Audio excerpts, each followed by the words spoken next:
지금까지 우리는 이제 확률의 개념에 대해서 살펴봤어요. 별로 재미없었던 확률에 대해서 했는데 이제는 어디로 들어올 거냐? 통계라고 하는 곳으로 들어올 거예요. 통계라고 하는 곳으로 들어와서 나오는 첫 번째가 뭐냐면 표본이라고 하는 개념부터 시작이 됩니다. 결국 통계는 모집단을 알고 싶은 것이 목적인데 연속형 변수 있을 경우에 평균과 표준 편차가 있어요. 하지만 우리는 이 모집단을 알 수 없거든요. 그래서 어떻게 하느냐? 샘플링을 해. 이걸 뭐라고 하냐? 표본 추출이라고 합니다. 샘플링을 해서 표본을 만들어주는 건데 이 표본에 있는 분포가 이 x라고 하는 변수가 확률 변수이고 확률 변수 x가 되면 다시 뭐가 되느냐? 확률을 배치시킬 수 있고 그 확률의 분포, 확률 밀도 함수가 뭐가 되느냐? 나중에 어떤 분포가 되는 거예요. 그래서 앞 시간에 확률에서 연속형 확률 변수에서 가장 대표적으로 나올 수 있는 것, 연속형 변수는 연속형 확률 변수가 되고 연속형 확률 변수에서 가장 대표적인 분포가 정규 분포가 나온다. 그러면 이 표본에 있는 분포라고 하는 것이 뭐가 되느냐? 정규 분포가 된다. 그럼 이 정규 분포가 되면 정규 분포가 됐을 때 어떤 특성이 있다. 그 특성이 있으면 이어서 뭘 구한다? 평균과 표준 편차라고 하는 통계량을 계산해 준다. 통계량을 이용해서 우리가 뭘 해준다? 결국 모집단의 평균과 표준 편차 분산을 추정을 하게 되는 거예요. 그래서 통계는 단계가 어떻게 되느냐면 첫 번째, 모집단에서 표본을 뽑는 샘플링이 있어요. 표본 추출이 있어요. 두 번째, 표본에 있는 변수가 확률 변수가 되는 게 있어요. 확률 변수가 되고 이 확률 변수가 다시 뭐가 돼? 어떤 분포가 되는 거고. 그럼 분포를 이용해서 뭐를 한다? 통계량을 구해서 결국은 추정하는 단계가 되는 거예요. 추정하는 단계. 그 중에서 우리가 앞에서 확률 변수라고 하는 걸 배울 때 그 확률 변수라고 하면 이게 되는 거죠. 확률 변수가 되고 확률 분포가 되는 거고 여기서 PDF에서 그래서 가장 대표적인 거 정규 분포에서의 통계량 평균 표준 편차 이항 분포일 때는 평균 표준 편차가 NP와 NPQ를 이용한다. 포화송 분포일 때는 평균 표준 편차가 M과 루트 M으로 나온다. 이런 얘기를 했었죠. 그걸 이용해서 추정하는 것 그거는 이제 다음 장에서 배울 거예요. 다음 장에서 추정하는 걸 배울 거고 이번에는 무엇을 할 거냐면 두 가지를 할 거예요. 먼저 이 샘플링이라고 하는 거. 샘플링이라고 하는 거. 그다음에 이 통계량이라고 하는 부분에 대해서 살펴보도록 할 겁니다. 자, 그럼 이 샘플링이다라고 하는 것을 살펴보기 전에 이제 통계량에 대한 얘기 이거 잠깐 했으니까 이거 넘어가고 무엇을 할 거냐? 샘플링, 표본 추출이라고 하는 걸 배우도록 할 거예요. 표본 추출.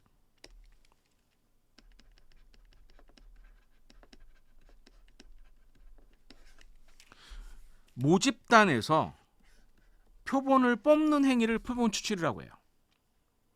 이때 표본 추출 방법은 크게 두 가지로 나눠져요. 확률 추출과 비확률 추출이라는 것으로 나눠져요. 확률 추출과 비확률 추출이라는 것으로 나눠진다. 자, 그러면 확률 추출과 비확률 추출은 뭐냐? 뽑힐 가능성이 일정한 것. 내가 1000명에서 10명을 뽑을 때 그 10명이 뽑힐 확률이 모든 1000명이 뽑힐 확률이 일정하게 하는 것을 확률 추출이라고 한다. 뽑힐 확률이 다른 것을 비확률 추출이라고 해요. 그러니까 좋은 추출 방법은 뭘까요?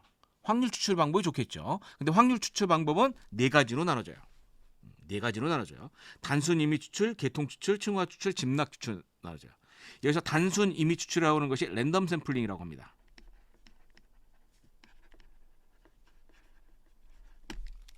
랜덤 샘플링이라고 해요. 자, 이건 어떻게 하는 거냐? 예를 들어서 모집단이 있는데 모집단이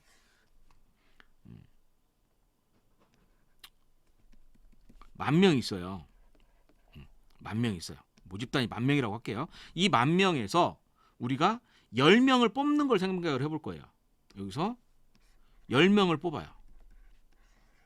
자, 이때 이 10명을 어떻게 뽑느냐? 랜덤 샘플링을 1번에서 10,000번까지 1년 번호를 부여를 해서요. 제비뽑기 하는 거예요. 그러니까 1번부터 10,000번까지 숫자를 써놓은 거를 봉투에 집어넣고 막 흔들어서 하나씩 뽑아. 그럼 어떨까요? 뽑힐 가능성이 일정하겠죠. 이렇게 뽑는 방법이 랜덤 샘플링이에요. 그러니까 우리가 알고 있는 방법이에요. 보통 일반적으로 추첨할 때 쓰는 방법이에요. 랜덤 샘플링의 가장 큰 장점은 쉬워. 직관적이죠. 단점은 우연히도 1번에서 10,000번까지 번호 중에서 10개를 뽑았는데 우연히도 1번에서 100번 사이에서 10명 뽑을 수 있죠. 이런 우연성이 있을 수가 있어요. 그러면 그런 우연성이 있으면 어떤 문제가 생기느냐? 대표성이 결여가 돼요.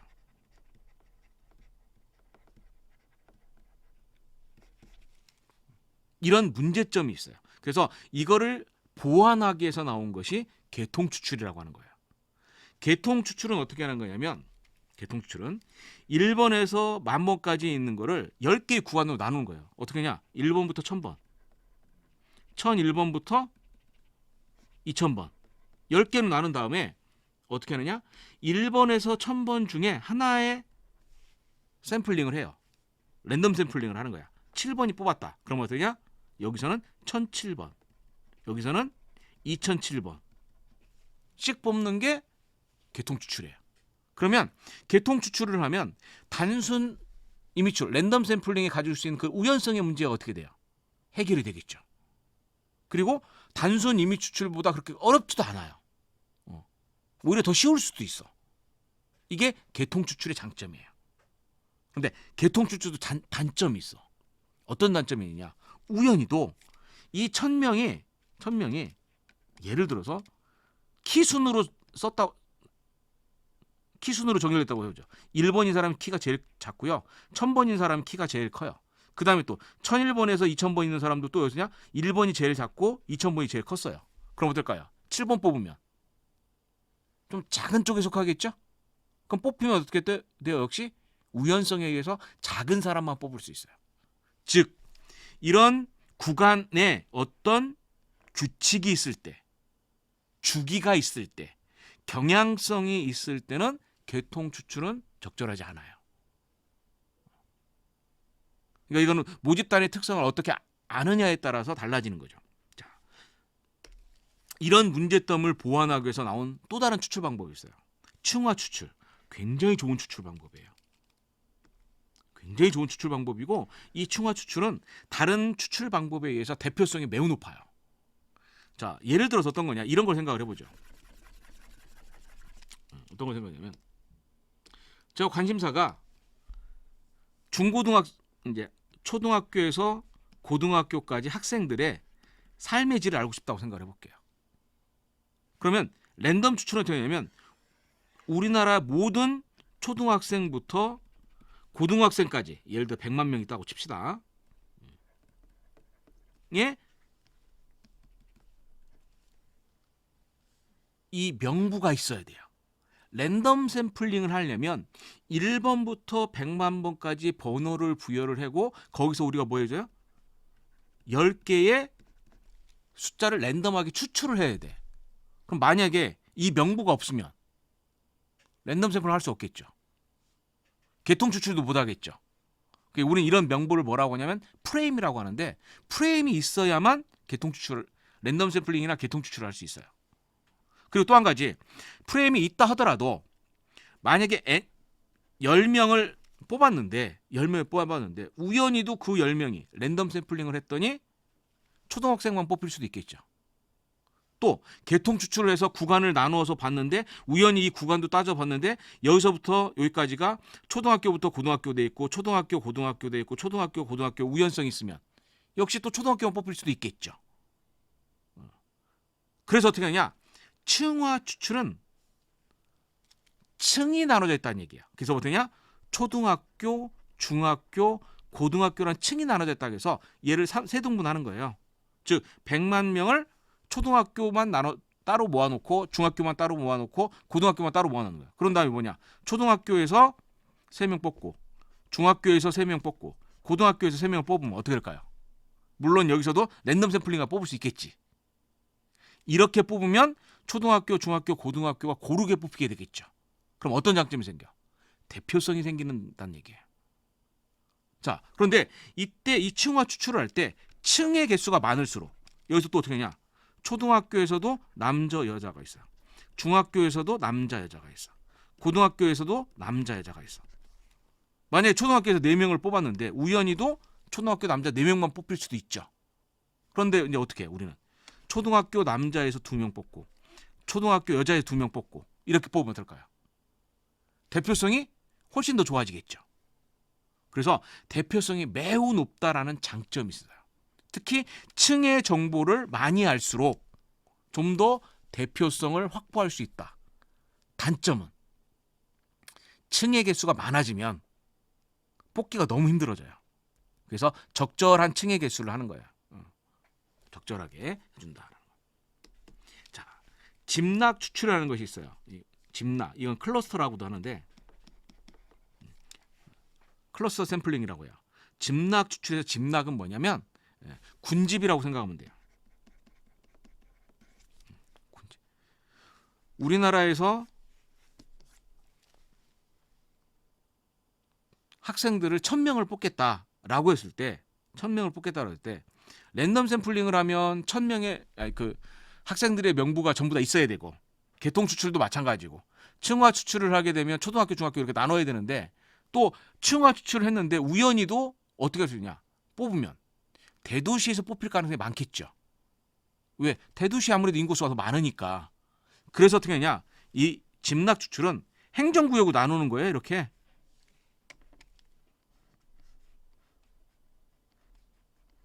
이런 식으로 행정구역으로 나누죠. 그러면 요게 뭐냐? 하나의 집락이 되는 거예요.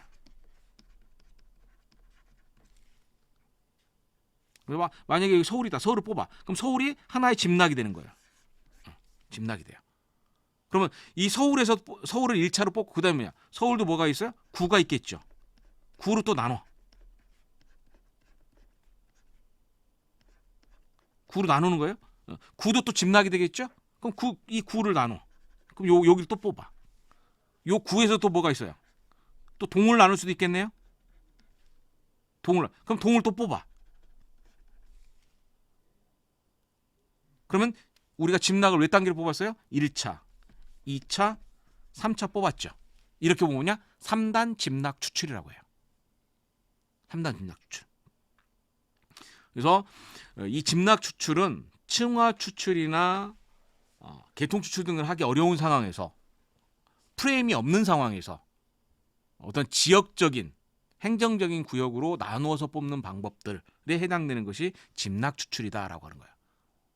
그래서 요 각각의 표본 추출 방법의 장점과 단점들이 있습니다. 요즘은 물론 여기서 좀 더 발전시켜서 어떻게 하냐면 이렇게 해요. 만약에 여기 동까지 뽑았어요. 근데 이 동에서 결국 내가 알고 싶은 건 뭐다? 이 동에 있는 학생들의 삶의 질을 알고 싶죠. 그럼 여기도 또 뭐래? 층을 나눠. 여기도 또 층을 나눌 수 있겠죠. 그러면 3단 집락, 2단 층화 추출이 되겠지. 그래서 요즘의 표본 조사론에 가면 이론적으로는 각각의 표본 추출론이 있지만 실제적으로 들어가면 몇 가지의 추출 방법을 결합해서 사용을 합니다. 가장 기본은 뭐냐? 랜덤 샘플링. 랜덤 샘플링이 기본이다라고 하는 얘기예요. 그래서 여기 보면 단순히 랜덤 샘플링, 계통 추출, 층화 추출, 집락 추출에서 장단점을 살펴보면 랜덤 샘플링은 쉽다. 모집단에 대한 지식이 필요 없어요. 지식이 없어요. 근데 대표성은 조금 떨어진다라는 문제점이 있다. 계통 추출, 굉장히 큰 표본에서도 쉽게 뽑을 수 있다. 그리고 랜덤 샘플링보다도 대표성이 높다. 그런데 여기 주기적인 특성이 있을 때는 좀 문제가 발생이 됐다. 자, 층화 추출은 대표 매우 높다. 그래서 층의 특성을 파악하면 특히 대표성이 높다. 그런데 무슨 문제가 있다? 정보가 필요하다. 시간과 비용이 많이 들어간다라는 문제점이 있다. 집락 추출은 프레임이 없을 경우, 그리고 굉장히 넓게 퍼져 있는 경우를 할 수 있다. 그래서 보통 우리가 집락 추출할 때는 행정구역으로 하는데 반드시 행정구역일 필요는 없어요. 상황 적절한 집락이 있으면 집락을 사용할 수 있어요. 이런 단점과 장점들이 있다라는 얘기예요. 자, 이제 비확률 추출이라는 것이 있어요. 비확률 추출은 뽑힐 확률이 동일하지 않은 거예요. 뽑힐 확률이 동일하지 않은 거예요. 그 중에서 가장 대표적인 것이 편의 추출, 유의 추출, 눈덩이 추출, 할당 추출이라는 것이 있어요. 편의 추출이라고 하는 거, 이게 이제 일반적으로 표본 추출한 사람들이 가장 많이 하는 방법이에요. 여기서 편이라고 하는 것은 편이 이제 바이어스라고도 하는데 넘어가고, 이 편이라고 하는 것은 우리가 용어로 뭐냐면 체계적으로 한쪽으로 치우쳐진 경향을 편이라고 하거든요. 근데 이렇게 생각하지 말고 추출 관점에서 편의는 뭐냐면 그냥 나 편한 대로 하는 거예요. 연구자가 아는 지식 하에서 연구자가 아는 사람들을 대상으로 뽑는 방법이 편의 추출이에요. 편의 추출은 비확률 추출 중에서도 가장 쉬워요. 그러나 대표성이 매우 떨어진다는 단점이 있어요. 연구자가 아는 지식 한도 내에서 연구자가 접근할 수 있는 표본 내에서 조사하는 거기 때문에, 이에 비해서 유의 추출은 전문가의 지식을 활용해서 하는 편의 추출이라고 생각하면 돼요. 그러니까 유의 추출도 편의 추출이에요. 그런데 그 차이점은 편의 추출은 일반 연구자, 비전문가죠.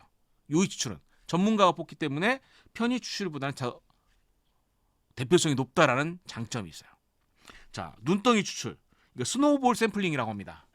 스노우볼 샘플링이라고 하는데, 이 눈덩이 추출 같은 경우는 이제 언제 많이 쓰느냐면 폐쇄적인 집단에서 많이 써요. 자, 예를 들어서 마약 복용자의 삶의 질에 관한 연구를 한다 생각을 해보죠. 그러면 마약 복용자에 대한 정보가 있어야죠. 확률 추출을 하려면 랜덤 샘플링을 하려면 뭘 해야 돼요? 마약 복용자의 프레임이 있어야 돼, 리스트가. 그런데 주변에 다 마약 복용자 아는 사람도 없는데 이 프레임이 있을 거냐는 얘기예요. 프레임 자체가 존재하지 않아요. 그러니까 확률 추출이라고 하는 것 자체가 할 수가 없어. 그러면 눈덩이 추출은 어떻게 하느냐? 어떻게든 한 명, 두 명만 알아내는 거예요. 이 한 명, 두 명한테 물어서 조사를 해. 그리고 나서 뭐 하냐? 물어봐요. 어떠냐? 두 명만 소개시켜달라고 해요.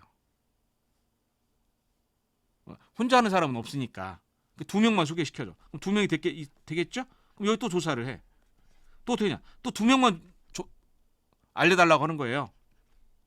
그럼 나중에 어떻게 할까요? 눈사람 만드는 것처럼 처음에는 작은 알갱이에서 시작이 됐지만 나중에 가면 눈사람처럼 큰 눈덩이가 될 수 있죠. 그래서 나오는 것이 눈덩이 추출, 스노우볼 샘플링이라고 해요. 그래서 주로 폐쇄적인 집단에서 많이 사용한다라고 하는 거예요. 자, 그다음 할당 추출. 할당 추출이라고 하는 것이 비확률 추출 방법 중에서도 대표성이 굉장히 높은 방법이에요. 예를 들어서 어떤 거냐면 우리가 회사원들을 대상으로 조사한다고 생각해요. 회사원들을 대상으로 조사를 하게 되면 회사원들은 기본적으로 직급에 따라서 살펴보면 대략적으로 어떤 모양이 돼요? 이런 모양을 띠고 있죠. 위로 갈수록 직급이 높으면 N수가 적고 밑으로 갈수록 직급이 따질수록 N수가 많아. 그러면 여기서 우리가 샘플링을 한다라고 하면 1000명을 뽑으면 주로 어디? 여기가 뽑히겠네요. 여기 있는 사람들이 뽑히겠죠. 그러면 여기 있는 사람들은 애초에 N수가 적으니까 샘플링 했을 때도 뽑힐 가능성이 굉장히 낮아요. 실제로 뭐 하느냐? 뽑힐 가능성이 낮은 거야. 그럼 어떻게 하냐? 할당을 하는 거야. 여기 있는 사람은 무조건 2명 하자 라고 하는 거야. 그러니까 할당하는 방법이 두 가지가 있어요. 이런 비균형적인 자료에서 할당하는 방법도 있지만 균형적인 자료들, 이런 자료들이 있어요.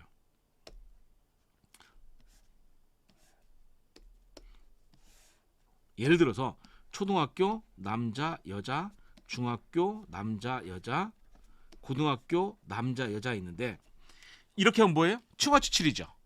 층화 추출인데 전제 조건이 뭐야? 전국에 있는 모든 모집단에 있는 사람들이 접근할 수 있어야 되는 거야. 그런데 나는 전국에 있는 모든 초, 중, 고등학교 접근을 못 하잖아요. 그러니까 몇 개 학교만 해. 그러면 뭐 해야 돼요? 그 자체가 비확률 추출인 거예요. 그런데 초등학교 남자에서 100명 하자. 초등학교 여자에서 100명 하자. 중학교 남자에서 100명 하자. 이렇게 하는 것도 보다 할당 추출인 거예요. 그러면 그냥 추출하는 것보다는 확률 추출보다는 대표성이 떨어지지만 비확률 추출 중에서는 그나마 뭐가 높다? 대표성이 높다라고 하는 거예요. 자, 편의 추출. 시간과 비용이 절약이 돼요. 그런데 모집단의 대표성이 떨어진다라는 문제점이 있어. 유의 추출. 대표성이 굉장히 높죠. 편의 추출보다 대표성이 높아요. 그런데 모집단에 대한 충분한 증거가 없는 경우 이게 굉장히 좀 어려워요. 그래서 이거는 일반인들이 할 수 없고 전문가들이 해야 되고 전문가들이 또 뭐 해야 돼? 모집단의 정보를 알고 있다는 조건 하에 하는 거예요. 눈덩이 추출. 폐쇄적인 집단 또는 소수자 집단. 그러나 대표성은 어쩔 수 없는 한계가 있다. 할당 추출. 비확률 추출 중에서도 가장 정교한 방법이다. 그러나 뭐가 필요하다? 사전 지식이 필요하죠. 왜? 초등학교 남자 여자, 중학교 남자 여자, 고등학교 남자 여자라는 그 기본적인 정보가 아까는 우리가 그냥 100명 뽑았지만 실제 모집단에 초등학교 남자의 N수가 초등학교 여자 N수가 같진 않을 거거든. 그러니까 N수에 비례해서 우리가 균등적으로 나누는 게 일반적으로 사용하는 추출 방법이다라는 얘기예요. 그래서 이 표본 추출이라고 하는 것은 다시 얘기하면 뭐냐? 모집단에서 우리는 표본을 뽑는다. 그동안 통계학에서는 일반적으로 많이 알려진 통계는 뭐냐면 여기만 가지고 얘기를 했어요. 그러나 이 뽑은 샘플이 뭘 해야 되냐? 모집단을 대표할 수 있어야 돼요. 이 대표할 수 있게 하기 위한 방법론이 뭐다? 샘플링이다. 가능하면 확률 표본 추출하는 것이 좋다. 확률 표본 추출할 수 없다라면 비확률 추출을 해야 되는데 비확률 추출 중에서도 가능하면 뭘 하는 것이 좋다? 할당 추출을 하고 그리고 거기서도 샘플링을 할 때도 뭐냐? 랜덤하게 뽑을 수 있게 이런 방법들을 고민을 해준 상태로 뽑은 표본이 좋은 표본인 거예요. 그래서 이런 표본을 가지고 확률 변수로 만들고 확률 분포 PDF를 만들고 그럼 이 확률 분포 확률에서 확률 분포라고 하는 것이 나오고 이 분포에 맞는 평균과 표준 편차를 구하고 얘네들을 이용해서 모집단에 있는 평균과 표준 편차 분산을 뭐한다? 추정한다라고 하는 거예요. 이런 것들이 하나의 일련의 과정인 거예요. 그래서 기초 통계 과정에서는 보통 어떻게 하냐? 이 각각을 조각을 배우는 거예요. 그러나 실제로 어떻게 하냐? 이거를 전부 연결할 수 있어야 된다라고 하는 것을 우리가 알아야 됩니다. 자, 여기까지 해서 표본 추출 방법에 대해서 마치도록 하겠습니다.